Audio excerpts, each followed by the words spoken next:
The other day you started looking at these patterns as you were going down this table. So you need your notes from the other day, and we're going to just continue from that. So your table started at 2 to the 4th power with a value of 16, and you were to look at that pattern as it went down the table. And so 2 to the 3rd power has a value of 8, 2 squared has a value of 4, and your job was to finish completing that table. So just as a refresher, 2 to the 1st power is 2. Anything to the 0 power is 1, so 2 to the 0 power is 1. And if you look at the table, it's dividing by 2 or cutting in half every power you go down. So 8 to 4 divided by 2, divided by 2, divided by 2. And so if that pattern were to continue, half of 1 is 1/2. So 2 to the negative power is equal to 1/2. And if that pattern were to continue, 2 to the negative 2 power would be 1/4. And then you had to answer the question, if this is the pattern, what is the value of 3 to the negative 1st power? And along this same logic, 3 to the negative 1st power would be 1/3. And so a lot of you were saying that a negative exponent should have a negative value. But we can see from this table that that's not the case. A negative exponent looks like a fraction. So I want to put into symbols and an example how I show negative exponents as a value.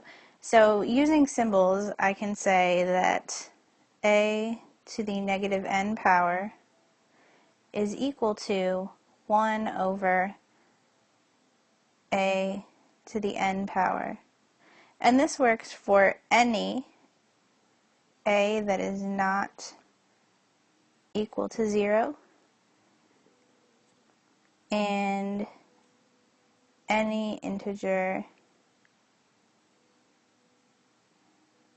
n. And an example, 5 to the negative 4th power would be equal to 1 over 5 to the 4th power. Let's go through a couple of different practice examples. In this first set, I want to write each expression using a positive exponent. So along the same lines, 6 to the negative 2nd power would be equal to 1 over 6 squared.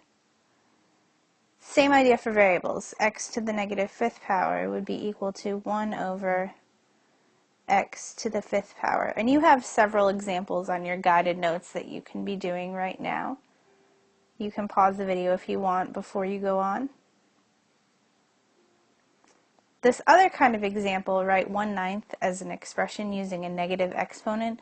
There's a couple of different ways we can do this. So, like I've said to you, either way that works is absolutely fine. So I can write this as 9 to the negative 1st power.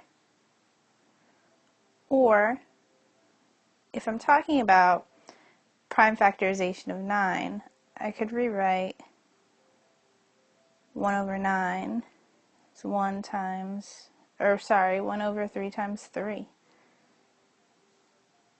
Or 1 over 3 squared.